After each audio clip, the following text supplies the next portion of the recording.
Good morning, everybody. Welcome to Facebook Live. I'll be doing this every Monday at 11 o'clock, so thank you for those of you who are joining. And I was going to say it's nice to see all of you, but I can't see anybody. But I appreciate those of you who are just starting to tune in and join us every Monday at 11 o'clock for Facebook Live.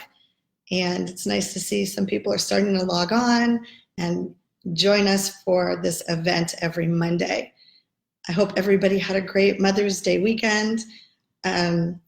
All kinds of new and different ways that you have chosen to celebrate Mother's Day with your beloved mothers. And boy, I know moms definitely are getting a lot of appreciation.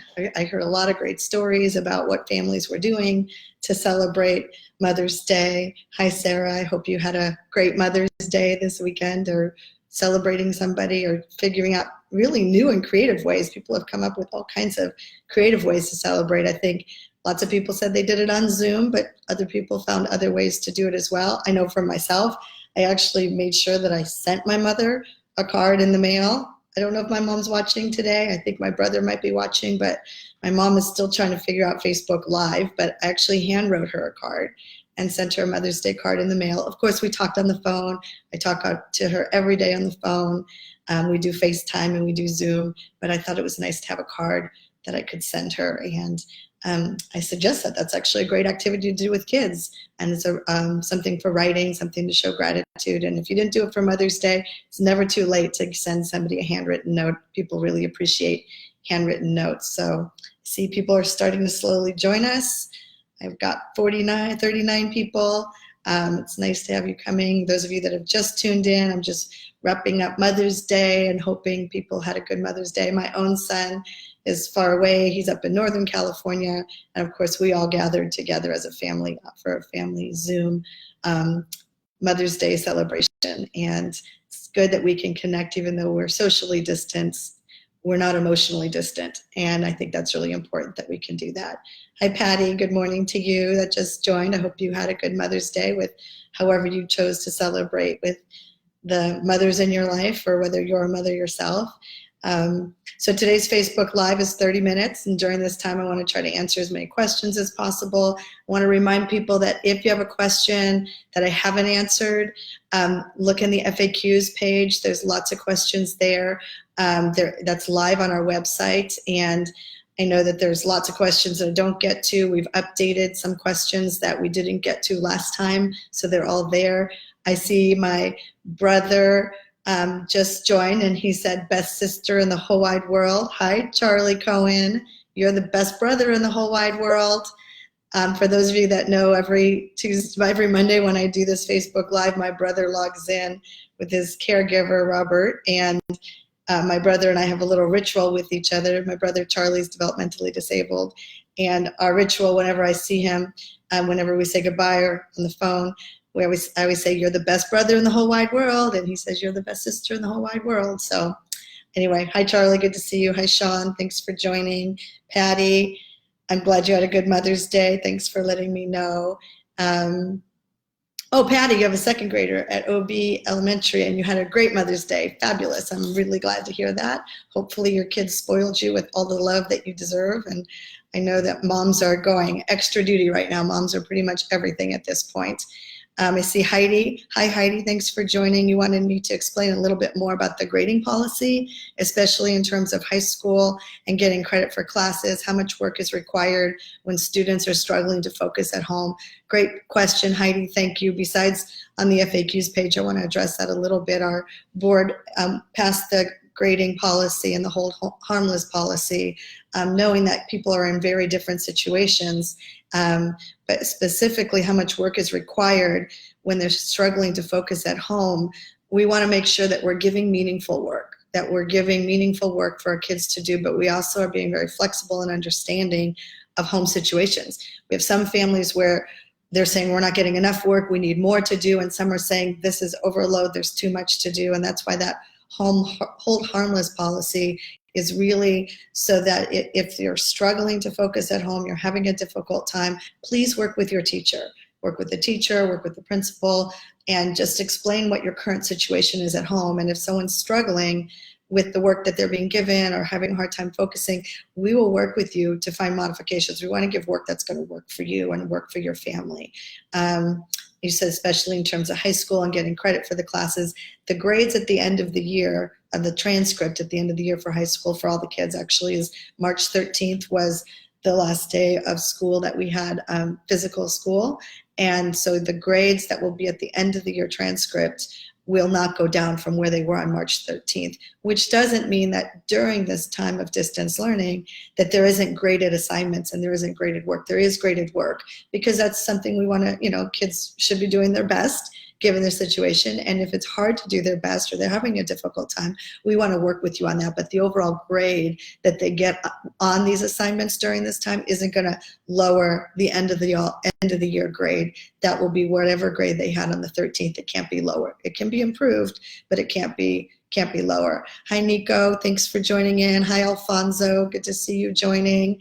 Nico, you wanted to know about Common Calendar, that we can all be on the same page. That's definitely something people are interested in, and the calendar matters. And is this an opportunity for us to look at everybody being on a common calendar? The district over the last several years have slowly started transitioning some of our year-round schools to the traditional calendar, and there was a group of schools left with still on the year-round calendar. And we have heard feedback that people are saying, is this the opportunity or is this the time that we might want to think about changing that? So Nico, you're asking the right question. We're all asking that same question, and it is absolutely something that we're taking into consideration at this point. So thank you for bringing that up again. And if there are updates on that, we'll include that in the FAQ, but it's very much on our radar, and I appreciate you bringing that up. Hi, Emily. Nice to have you join us. You wanted to know if the end of the school year date would stay the same. What will the plan for online resources be in the summer, including websites and Chromebooks? Sounds like you want to keep on learning, Emily. I love that passion. We want to have everybody keep on learning. That really matters. And the end of the school day, just like we had our soft launch of distance learning started when the traditional spring break would have ended. That's when we started our soft launch of distance learning. So there are dates that are already known to us, like when was the traditional end of the school year and when do we start transitioning to other kinds of learning. So I think that's an important question. We're hearing that people want resources and they want access. I do recommend going to the VAPA website within our distance learning, San Diego distancelearning.org. I would go to the VAPA section and the PE section because there are a lot of really great online resources. There's more than that. Those are just two on the top of my head, but there's some great online resources that really help you for enrichment type of activities. There's the tours, free virtual tours of the museums and of the zoo, and that's local, but we're starting to curate international resources that can help you with online things to have your students do for enrichment. That's beyond what your teacher's providing, and we can continue to add to those resources, Emily, as we go through to get kids ready to have access to things for continued learning, because we know enrichment matters and you're probably looking for more things for kids to do. So A+, Emily, for looking for continuing to have things for your kids to do. Appreciate that. I'm not sure where your kids go. I'm assuming you have kids, or maybe you're a teacher, don't know. Let's see. Hi, Patrick. Patrick says, I'm glad I don't have your job. Well, thank you, Patrick. I feel very fortunate to do the work that I'm doing, and I love my job because I love the work that we're doing. I think my job, to me, it's never been about the job, it's been about the work. And for me, the work has always been about public education. And it's been about the hope and the promise of public education and what it means to a society, what it means to our nation. And I've always been passionate about public education. And so that's what makes me not only willing to do the job I do, but inspired to do the job I do. And I understand all of the work that all of our educators are doing, our principals, our classified staff, and our parents, everybody working on this together. And I might happen to have this particular job as a superintendent, but this is the work of our community. This is the work of San Diego. It's who we are as a district. It's who we are as a community. And every single one of our employees is on the mission. And I love that our parents and our students are with us too, to say, let's figure this out. We're going to do it together. So thanks for saying that, though, Patrick. That was very sweet of you. Corinne, you were asking if TK kids need to register for kindergarten, or do they automatically go in? I know older kids are automatically registered, but this is my first time with TK. And actually, I had put some notes together because in the enrollment document, in the Facebook Live last week, a lot of questions came up about enrollment, and including this one. And so we updated our enrollment FAQs to include information on that. So I want to see if I don't know if there's a TK specifically. I know I have communication staff helping monitor the questions. If we have preschool enrollment for 3-year-olds begins on June 1st. And I don't know about the TK. So let me get back to you on that one, and we'll make sure, Corinne, that we put that in the FAQs so we get an answer. Or if somebody on staff wants to get me an answer right away, I can answer that for you now. If you register for kindergarten, do they automatically go in? Yeah, I do believe that you would have to register. You can't really start school without registration, so I think registration will matter. But on the FAQs page, when it says how do you enroll, we have a question in there about enrolling in San Diego Unified. All students are guaranteed their enrollment in their neighborhood school, and if you click on the Office of Neighborhood Schools and Enrollment Options, you'll get more information on how to do that. We can follow up with you. And let's see, Sean, thank you for joining. Sean, you said the staff and teachers at Taft have been, oh boy, I'm really behind on the comments. I've got 14 to catch up on, so let me do that. You said the teachers and staff at Taft have been amazingly understanding and working with your 2 boys. That's really good to hear that, Sean. I appreciate that. And when you give a shout out on here, I love hearing like all of the questions and the shout outs. When you say something specifically that's feedback for a school, we share that directly with the school in case they're probably not able to be watching right now because they're engaged in something else, but we will definitely share that. Sean, thanks for sharing. And I'm glad your boys are doing well right now. This is such a challenging time. Hope they had a good Mother's Day. And then, yes, Jessica Hughes, thank you for joining. You said we look forward to kids getting back to the classroom this fall. I understand everybody is looking forward to what that's going to look like. And so many things people are looking forward to. And when are things going to change? When will things be different? How long will we be doing what we're doing? And that's not just a school's question. It's a citywide, nationwide question. And I definitely feel that sense of urgency about that. And Tamara, Michelle, thank you for joining. You wanted to know, you said, does that apply to those high schools on the quarter system? We've been told they started anew. I think you're referring to what I said earlier about the hold harmless grading policy, that as of March 13th, the grades are frozen and they will not go down for the end of the year transcript. And if that's what you're referring to, I believe that's your follow-up question. Yes, that applies to all schools. They may have started anew with some content on the quarter system, or they may have started anew with some of the assignments that are new, but the grade on the 13th and the grade at the end of the year are going to stay the same. The graded assignments, of course, are not hold harmless. We want kids to do their best work to the greatest degree possible, and we will help them if they can. So Tracy McCormick, I thank you for joining. You said, how come schools are not being maintained? They are a disgrace to communities.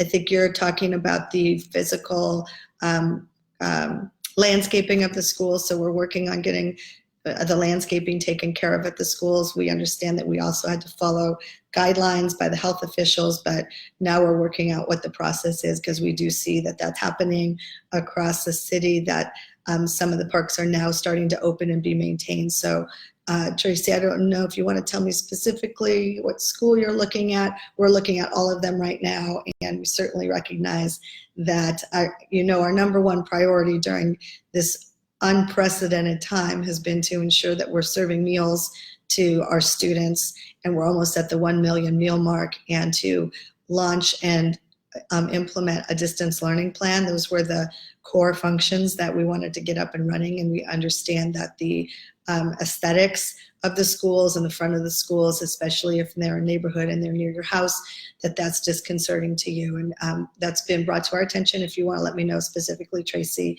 the school that's definitely on your radar, happy to take a look at that. And we are developing our plans to make sure that the schools, first of all, just from a safety standpoint, from fire hazards and things like that, are maintained as one of the things that we're doing during this time. Erica Clark, thank you for joining. Oh, Erica's replying to Corinne. Thank you, Erica.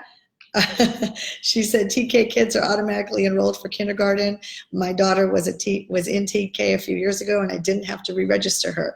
Wow, Erica, thank you. You got that answer faster than I did, and that's what I was thinking, but I didn't want to misstate it. So that's straight from the experience of a parent. Erica, hope you had a great Mother's Day. Kelly Rusick, sorry if I mispronounced your name. You said, good morning. I work at San Diego Unified with deaf and hard of hearing. I'd like to know if you can provide closed captioning for these live sessions. Yes, we have started to figure out the closed captioning in different venues and different settings. And I believe through Facebook Live and through the posting it on YouTube later. I forgot how it gets posted, but thank you, Kelly, for bringing that up again, and we'll definitely get back to you on that. But I have seen some of the venues that we've been in this live and virtual setting, we have had the closed captioning service available. So we'll see what we can do to get it on this live session. I appreciate you bringing that up. Appreciate you, Kelly. And well, it sounds like Corinne and Erica already had their conversation back and forth with each other. Erica said thank you to Corinne, so I didn't need to get involved in that one. Thanks for crowdsourcing the answer to that one. You guys are awesome. Jessica Hughes, you wanted to know how parents can get involved to ensure that kids get back to the classrooms this fall. Jessica, I'm not sure what school your kids go to. We're working very closely with lots of different groups and figuring out what this is going to look like. Some of the guidelines are not within our purview. Some of them are the health guidelines, and some of it has to do, of course, with what the funding is going to look like this week on May 14th. I think that's Thursday. The governor is going to be announcing what the governor's May revised budget is, which is something that happens every year in May. This year it's of particular importance around what it's going to look like to physically reopen schools and the costs that are involved with that. And as you saw the news that came out last week, significant reduction in funding at the state level because of the reductions in state revenues due to this crisis.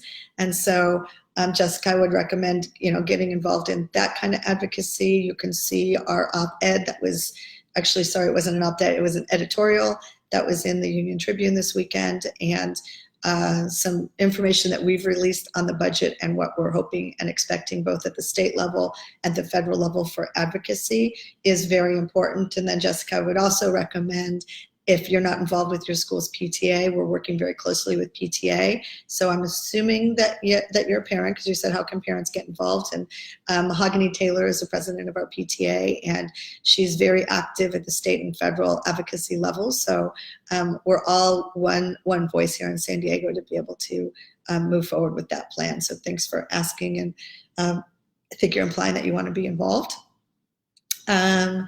Vanessa Rivas, thank you for joining. You said, how is a parent able to reach out to the schools? You should be able to call the principal. All of our principals are connected, and I know even though the schools, like we've said, are physically closed, our principals are available. They've set up transferring either to them or to the school secretary. That's I think it's Google Voice is one of the two ways that they're doing it, but the phones are being transferred to somebody who's answering. So Vanessa, if you have called your school and you're not getting an answer, or it's not being transferred to a live person, could you please let us know what the school is? Because you should be able to call the school and you should be able to get a live person on the end, or leave a voicemail and get a call back very shortly, within the same day. Hopefully, or at least within 24 hours. So let me know, Vanessa, if you've had a hard time reaching your school, because you definitely need to be able to feel connected.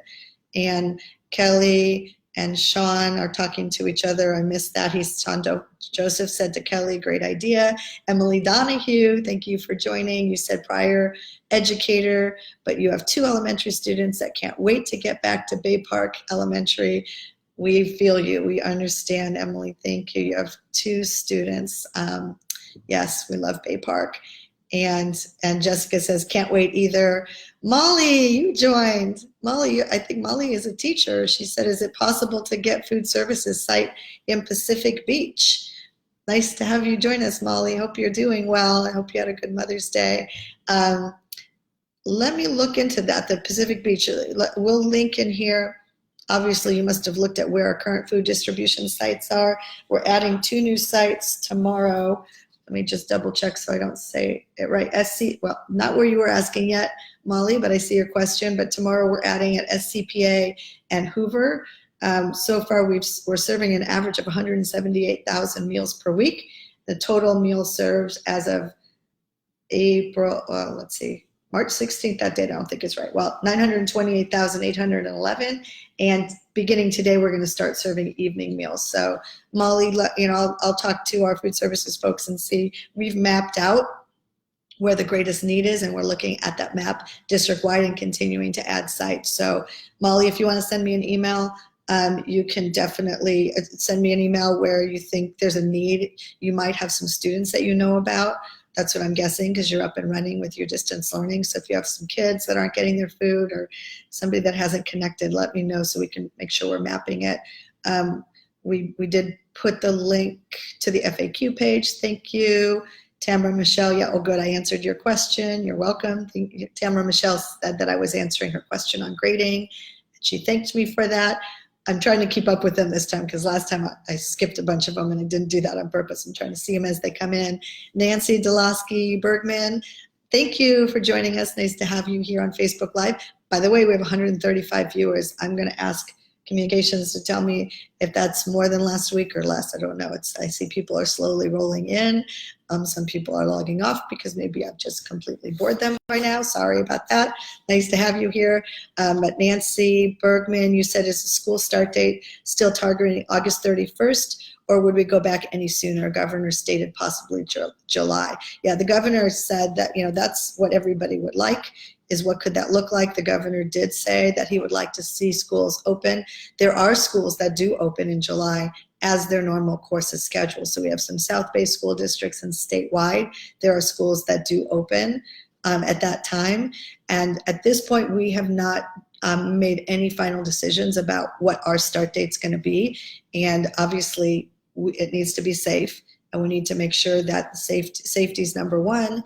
And if we have to do things that are going to be supportive of our families so that they feel safe, what will that actually look like? Is it even possible to be physically present in a school setting? And as you're seeing in other countries that have started to open up schools, they have radically changed what school looks like in terms of the number of kids that can be in a classroom, the number of kids that can be in a cafeteria eating, the number of kids that can be on a bus, so that to have proper spacing between students. And so all of those are some very large challenges around the safety, talking about taking temperatures on the way into school and proper hygiene and cleanliness. All of that is really important. So more to come on that. The governor stated that was a hope, but we also need to make sure we have the proper safety procedures in place and the funding to pay for that. So more to come on that. That's the $64,000 question, Nancy. We all want to know that, and we are. As soon as we know, we will be sure to make sure everyone knows that. Nikki, thank you for joining. Nikki Morgan, you said, can you provide an update on what you are working on, contemplating for late summer next year for elementary kids? At the district level, what can parents expect at this time? Contemplating for late summer and next year. Kind of the same question as Nancy's question is, are we going to start a little bit earlier, maybe before August 31st? Can we provide, even if we can't be physically in the schools because the health guidelines wouldn't warrant it, what could we do? And can we provide continued distance learning or a hybrid of the distance learning where something could change in that way? So I think it's really important to make sure the health guidelines are in place for that. And the idea of having access to materials and enrichment ideas would be helpful too for parents that want to do things during the summer. So good question, Nikki. Thank you for asking that. And I don't have a 100% answer. I know you want it, and tune into Facebook Live to get like the final date and answer. And sorry we don't have it yet, but we're certainly working on that as are every other is every other district in the state. I'm participating in statewide calls with the superintendents and educators across the state so that we're all working together to make sure that we can do this as quickly and as safely as possible. Vicky's asking the same question, summer school and childcare options and summer camps, saying summer camps are all being canceled. And so you are looking for what to do in the summer. That is front of mind for us. And so we will begin to think about how we can provide you support for the summer and what options would be available for you. And Marten, you said, good morning. If we're planning on moving, not 100% sure yet, but we want to keep the kids in San Diego Unified at their current schools. How will the choice application work since it was due back in October? I think you can, at this point, we're not changing anybody. So you can apply outside your neighborhood. So I think the question we put on the FAQ page is, can I apply to attend a school outside of my neighborhood? Yes, you're still welcome to apply for the choice program. If space is available, your student may be offered enrollment. So you're wondering about the deadline. That's a little more nuanced than what I have here in the FAQ. So let me get back to you on that, Marlene. Communication staff sees your question here because you're asking specifically about the deadline being due in October and what modification did we have there. So we'll get back to you on that specific kind of narrow question, which is an important one. I can see why you need to know that. Hi, Vanessa. Nice to have you join us. You said your daughter is excited to get back to campus at Juarez. Love our teachers. She misses Mrs. Thelos, Thatcher, and Senora Cardenas. And I have faith the kids will adjust to the Miss Spanish for the immersion schools. Thank you, Vanessa, for shouting out to the teachers. I appreciate that. And the staff at Juarez. And Robert Lopez, oh, that's my brother. Hi, Charlie. He's asking what chapter I'm working on right now on my spelling book. That's because my brother Charlie and I are working on a book together. And it's the second edition of a book that I wrote about 15 years ago, and the book was dedicated to my brother Charlie Albert Cohen Jr., handsome gentleman. And Charlie wants to know what chapter I'm on. I'm on chapter 12. Charlie, good to see you. We'll keep working on our book together. And then let's see. Vanessa is replying to Patty saying she has the best kinder team. Sabrina, hi Sabrina, happy Monday to you too. It's nice to have you join us. I wish I could see you. This is the hard part, is I can't see everybody. You can see me, but thank you for joining, Sabrina. You're awesome. Shelly Cricket from Wegaforth. Shelly is getting back. You said looks awful and an eyesore. I think you might be talking about the landscaping at Wegaforth. So thank you for letting me know that, Shelley. We'll make sure we're looking at all of the campuses, but if there was a hot spot like Wegaforth, we'll definitely make sure that's on the list like all the schools are, but thanks for bringing that to our attention. And Molly, Vanessa is replying to Molly saying email your school principal and child's teacher. Okay, I think you guys are talking to each other. Thank you. What about kids going from the preschool program to kindergarten? Yes, you should be able to still do that. Brianna, thank you for joining. You asked, what about kids going from preschool to kindergarten and the enrollment on that? You should be able to enroll in the kindergarten and be able to go from preschool to kindergarten. And Alma Diaz, thank you, Alma, from Neighborhood Schools Enrollment Options. You're on the chat, and so you might be able to answer some of those questions that Brianna had, just to make sure any of the nuances I may have missed. Let's see, Vanessa. Falacia, thank you for joining. You said, my family arrived from Sydney, Australia, and 3 of our children attend Spreckles School, who are amazing. They miss going to school, but happy Spreckles continues to support the children during distance learning, and the teachers and staff are fantastic. Yay for Spreckles. I will definitely give them that shout out. Thank you for ongoing communication and the great work San Diego Unified School District is doing. Oh, thank you. That's nice to hear from you. Welcome from Australia. And Christy Mercado, you said hello. Nice to see you, Christy. Thanks for joining. You said, I didn't get a chance to enroll my daughter to a middle school and know with all things going on, how do I do that? Again, go onto our FAQs. Can somebody respond to that with the link to the FAQs about how to do enrollment? Because those are big questions last week, and the FAQs page has all the answers on how to do that, and we can definitely follow up. If you want to put your email in the chat, we can follow up with you on that one as well. Last week, some of the big questions were about enrollment, and so we updated the FAQs page, and all of your questions last week we answered. It sounds like there's a few more nuances today, so I'm guessing we answered the questions, and then there's a little that, and those answers produced some more questions, which sometimes happens.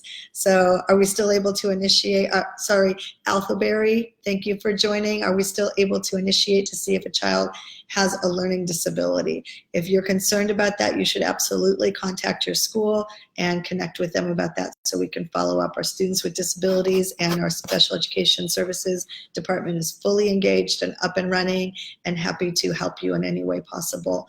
And if that's something you want to pursue, we can absolutely support you on that. So thank you. I don't think I got to the very bottom. No, I did not get to the bottom. Oh my goodness. Okay, so we will get back to any of the questions I didn't answer. I know we're sort of wrapping up to the 30 minutes here, so whatever ones I didn't get to, I tried to keep up with them this time.